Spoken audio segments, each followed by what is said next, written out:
Hello friends, welcome to अवसर academics. हम 11th class political science का चैप्टर कर रहे हैं इक्वालिटी। लास्ट वीडियो में हमने पढ़ा था कि इक्वालिटी क्या होती है। अब हम पढ़ेंगे 3 डायमेंशन ऑफ इक्वालिटी, मतलब इक्वालिटी को हम 3 अलग अलग रूपों में कैसे समझ सकते हैं। तो पहला आता है पॉलिटिकल इक्वालिटी।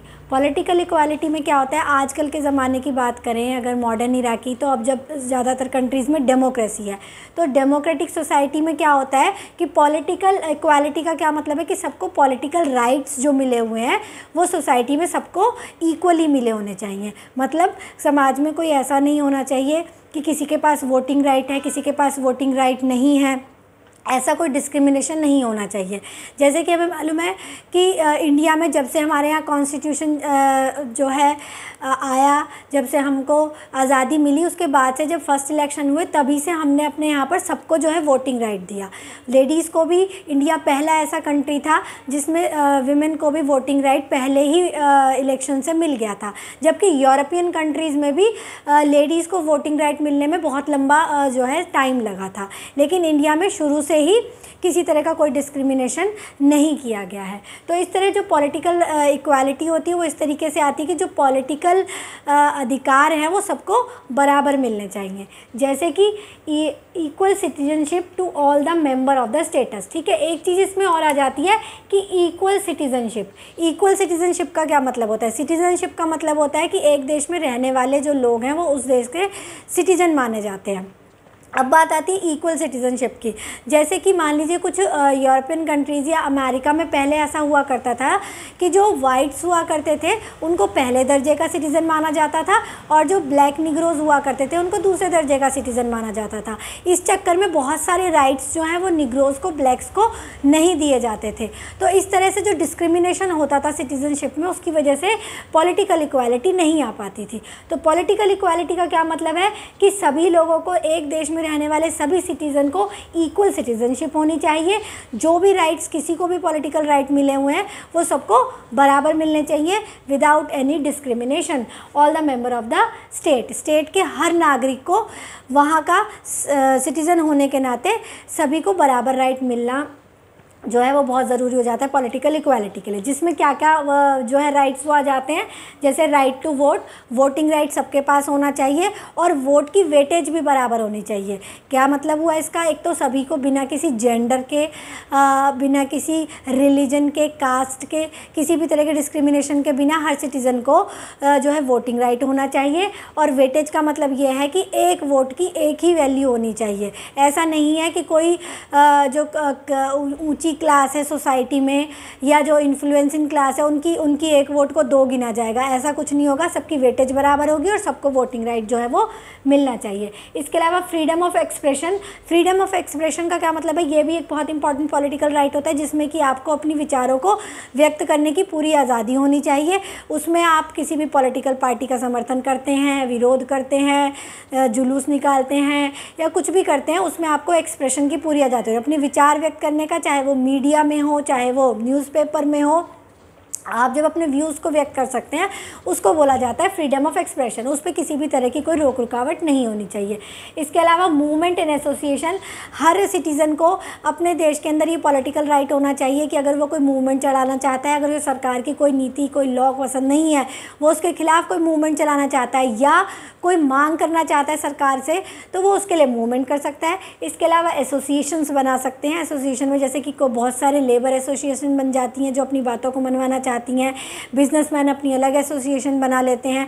तो इस तरह से अलग अलग एसोसिएशन बनाने के लिए भी फ्री होने चाहिए सिटीज़न। इसके अलावा freedom of belief. Freedom of belief का क्या मतलब है कि जो पॉलिटिकल इक्वालिटी में कि सभी सिटीजन्स को अपने बिलीफ के हिसाब से किसी भी रिलीजन को या को मानने की पूरी तरह से फ्रीडम होना चाहिए। उसमें स्टेट की तरफ से कोई रोक रुकावट नहीं होनी चाहिए, तो उसको बोला जाएगा फ्रीडम ऑफ बिलीफ। जिसमें कि वो किसी भी पॉलिटिकल पार्टी में बिलीफ रखते हो, किसी भी रिलीजन में बिलीफ रखते हो, उनमें किसी तरह की कोई भी रुकावट सरकार की तरफ से नहीं होनी चाहिए। तो legal rights guaranteed bye constitution and law. अब बात आ जाता है कि ये सब हो गए लीगल राइट जिससे कि पॉलिटिकल इक्वालिटी आती है। अब ये सिटीज़न को मिलते कैसे हैं? तो ये सब मिलते हैं कॉन्स्टिट्यूशन के थ्रू।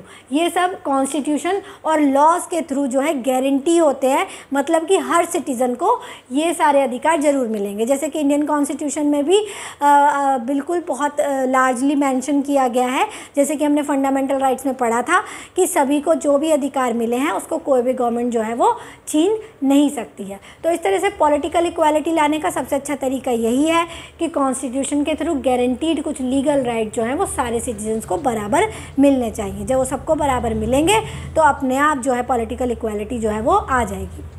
अब बात आ जाती है दूसरी, सोशल इक्वालिटी की। सोशल इक्वालिटी का क्या मतलब है कि समाज में सबको बराबरी का दर्जा होना चाहिए। देखिए, सोशल इक्वालिटी को लाना अपने आप में एक बहुत मुश्किल काम होता है, चाहे वो कोई भी सोसाइटी रही हो, चाहे वो यूरोपियन रही हो, चाहे वो अमेरिकन रही हो या इंडियन सोसाइटी भी रही हो। जब इंडियन सोसाइटी की बात करते हैं तो आपको मालूम है कि यहाँ पर सोसाइटी में कितना ज़्यादा डिस्क्रिमिनेशन था शुरू से, वो चाहे कास्ट के बेस पर हो या जेंडर के बेस पर हो। कास्ट के बेस पर जो निचली जातियाँ थी उनके साथ शुरू से बहुत बुरा व्यवहार किया जाता था, उनको कोई भी पॉलिटिकल या सोशल किसी तरह के कोई राइट्स नहीं दिए जाते थे। ऐसे ही विमेन की कंडीशन भी शुरू से बहुत ख़राब रही, उनको दोयम दर्जे का जो है वो सिटीज़न हमेशा से माना गया और उनको वो सब अधिकार नहीं दिए जाते थे जो कि मेल को दिए जाते थे। तो सोसाइटी में इक्वालिटी लाने के लिए बहुत ज़्यादा ज़रूरी है कि सबको इक्वल अपॉर्चुनिटी मिले। जब इक्वल अपॉर्चुनिटी मिलेगी तो सोशली सब ग्रो कर पाएंगे। जब किसी को कोई ख़ास जो है अधिकार नहीं मिलेंगे सरकार की तरफ से, तब जो है वो सोशल इक्वालिटी आएगी। किसी भी तरह की इनइक्वालिटी को जब कॉन्स्टिट्यूशन के थ्रू और सरकार के थ्रू जब बैन कर दिया जाता है, तब आप एक कदम आगे बढ़ा सकते हैं सोशल इक्वालिटी की तरफ। जैसे कि guarantee certain minimum condition of life to all the member of the society. तो सोशल इक्वालिटी में क्या है? सोशल इक्वालिटी में जो है जो कॉन्स्टिट्यूशन है, जो सरकार है, जो स्टेट है, वो गारंटी करती है कि एक मिनिमम कंडीशन ऑफ लाइफ जो है वो हर नागरिक को वो ज़रूर मिलनी चाहिए। मिनिमम कंडीशन ऑफ लाइफ का क्या मतलब है कि हर किसी को काम करने का, खाने का, रहने का, पहनने का, ये एक कुछ मिनिमम अधिकार है जो हर ह्यूमन बीइंग को ह्यूमन होने के नाते ज़रूर मिलने चाहिए सोशली। तो ये सब मिनिमम कंडीशंस जो है वो सरकार के थ्रू जो है गारंटी होनी चाहिए, तभी जो है सोशल इक्वालिटी जो है वो आ सकेगी। इसके अलावा एडिक्वेट हेल्थ केयर जो है वो भी बहुत ज़्यादा ज़रूरी होती है, क्योंकि अगर सब प्राइवेटाइज है या बहुत ज़्यादा महंगा है तो सोशली क्या होगा कि जो लोग बहुत रिच हैं उनको तो सारी हेल्थ केयर मिल जाएगी, लेकिन जो लोग बहुत पुअर हैं, जिनको अपनी बेसिक नीड्स पूरी नहीं कर पा रहे हैं, वो लोग अपनी हेल्थ केयर का कैसे ध्यान रख पाएंगे। तो इसके लिए ये सोसाइटी का और सरकार का ये एक कर्तव्य हो जाता है कि वो सबको जो है हेल्थ केयर प्रोवाइड कराए। एडिक्वेट हेल्थ केयर के लिए हॉस्पिटल्स होने चाहिए और लोगों की रीच वहाँ तक होनी चाहिए। ऐसा नहीं होना चाहिए कि वहाँ पर भी डिस्क्रिमिनेशन किया जाए कि कुछ लोग लाइन में लगे हुए हैं, कुछ लोगों को सीधा एडमिशन मिल रहा है। तो ऐसा नहीं होना चाहिए। एडिक्वेट हेल्थ केयर जो है वो सरकार के द्वारा जब दी जाएगी तब सोशल इक्वालिटी आएगी। इसके अलावा the opportunity for good education, ये एक बहुत इंपॉर्टेंट चीज़ है। जैसे कि इंडिया में पहले क्या हुआ करता था कि जो स्कूल कॉलेजेस होते थे वहाँ पर छोटी कास्ट के लोगों को पढ़ने नहीं दिया जाता था, इवन उनको हायर एजुकेशन लेने का ही अधिकार नहीं था। सेम वुमेन के साथ भी था, उनको स्कूल नहीं जाने दिया जाता था। कुछ तो सोशली स्ट्रक्चर ऐसा था और कुछ ना स्कूल्स थे ना कॉलेजेस थे लड़कियों के लिए।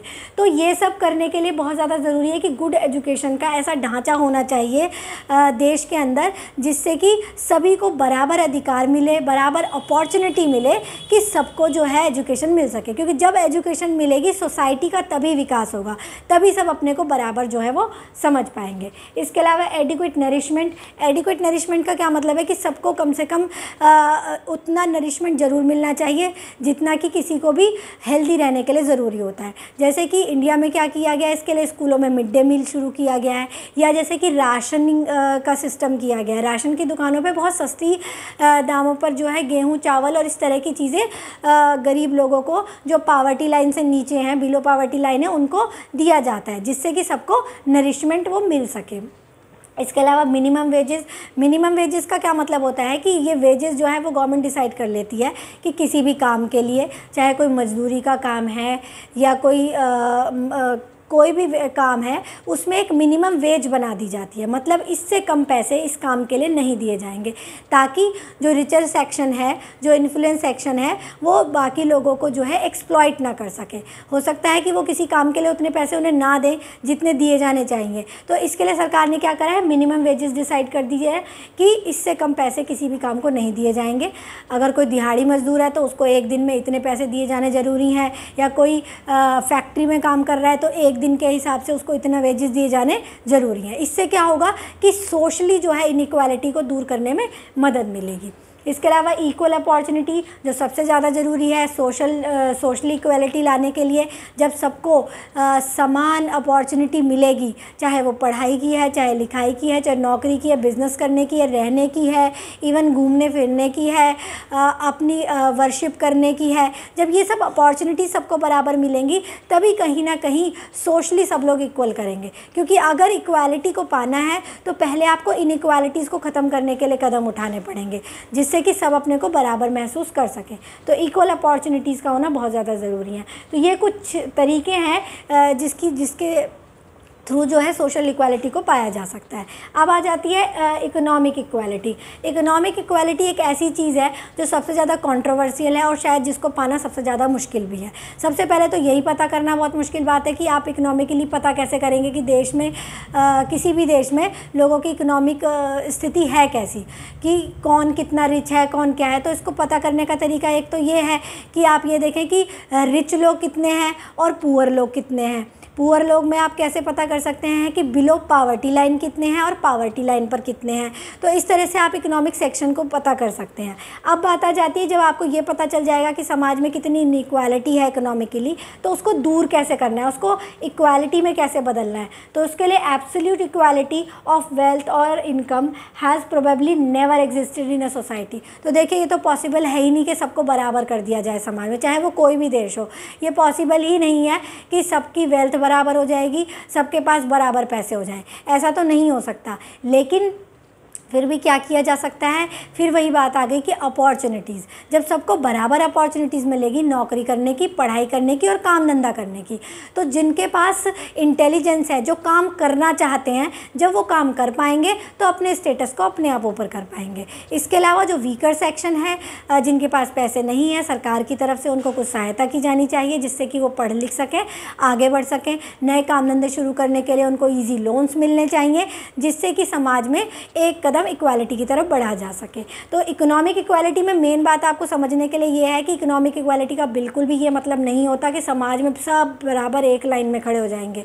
इकोनॉमिक इक्वालिटी का ये मतलब है कि समाज में इकोनॉमिकली आगे बढ़ने के लिए अपॉर्चुनिटी सबको बराबर मिलनी चाहिए, नौकरी, काम धंधा, पढ़ाई लिखाई करने की। तो इसलिए क्या है, in most democracies equal opportunities to people सबको दी जाती है, so that those who have talent and determination, उनको चांस मिल जाता है आगे बढ़ने का और पैसे कमाने का, अपने कंडीशन को इम्प्रूव करने का। अब इकोनॉमिक की इक्वालिटी की जब बात आ जाती है तो हमारे मॉडर्न इरा में जो है दो आइडियोलॉजी जो है वो बहुत ज़्यादा फेमस हैं, जिसमें एक आती है मार्क्सिज्म और दूसरी आती है लिबरलिज्म। अब बात आ जाती है मार्क्सिज्म की। देखिए, जो मार्क्सिस्ट है उनका क्या मानना था, उनका ये मानना था कि समाज में इनइक्वालिटी को ख़त्म करने का सबसे अच्छा तरीका ये है कि सोशलिज्म लाया जाए, मार्क्सिज्म लाया जाए। उसमें क्या है, उनका कहना ये था, देखिए जो वो ये कहते थे कि जब रिचर सेक्शन होता है तो सारे रिसोर्सेज पर उनका अधिकार हो जाता है। जब उनका अधिकार हो जाता है, जब प्राइवेट प्रॉपर्टी हो जाती है, तो वो बाकी लोग जिनके पास पैसा नहीं है या जो उनके यहाँ काम कर रहे हैं, मजदूर हैं, वो उनको एक्सप्लॉइट करते हैं, वो उनको पैसे भी नहीं देते उनके काम के बदले में, और एक सेक्शन अमीर होता चला जाता है और दूसरा सेक्शन जो गरीब है वो गरीब ही होता चला जाता है।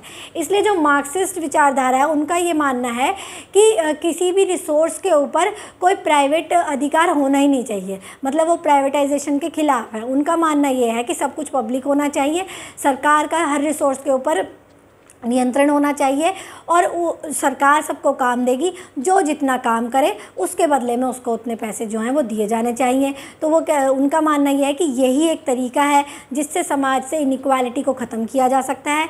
ना प्राइवेट प्रॉपर्टी होगी, ना इनइक्वालिटी होगी, सबको बराबर काम के लिए बराबर पैसे मिलेंगे, तो समाज में वो इक्वालिटी ला पाएंगे। अब इसके बिल्कुल उल्टी एक और आइडियोलॉजी है जिसको बोला जाता है लिबरलिज्म। अब लिबरलिज्म वालों का क्या कहना है, वो बिल्कुल इसके उल्टा बोलते हैं। वो कहते हैं कि ऐसा नहीं होना चाहिए कि कुछ प्राइवेट नहीं होना चाहिए। उनका कहना है कि जितना कंपटीशन होगा, जितना ओपन एंड फ्री कंपटीशन होगा, उतना ही देश में आगे बढ़ेंगे लोग और उतना ही इनइक्वालिटी ख़त्म होगी। इनका ये कहना है कि जब लोगों के पास प्राइवेट होगा, वो अपना काम समझकर करेंगे, कंपटीशन की भावना उनमें ज़्यादा होगी, सब लोग काम करेंगे तो देश का भी विकास होगा और उनका भी विकास होगा। उनका ये कहना है कि कुछ भी जो है सरकार का पब्लिक नहीं होना चाहिए, सब लोगों का अपना होना चाहिए, फ्री जो है कंपटीशन होनी चाहिए।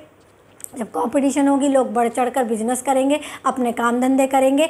बस होना ये चाहिए कि सरकार की तरफ से किसी तरह का डिस्क्रिमिनेशन नहीं होना चाहिए, सबको बराबर अपॉर्चुनिटी मिलनी चाहिए, सब जो है अपना कंपटीशन से अपने काम को आगे बढ़ाएं, उनका भी विकास होगा, देश का भी विकास होगा और जो है हम एक ऐसी सोसाइटी को पा सकेंगे जहाँ पर इकोनॉमिक इक्वालिटी होगी। तो ये दो तरह की आइडियोलॉजी जो है वो मॉडर्न इरा में वो जो है बहुत ज़्यादा पॉपुलर है।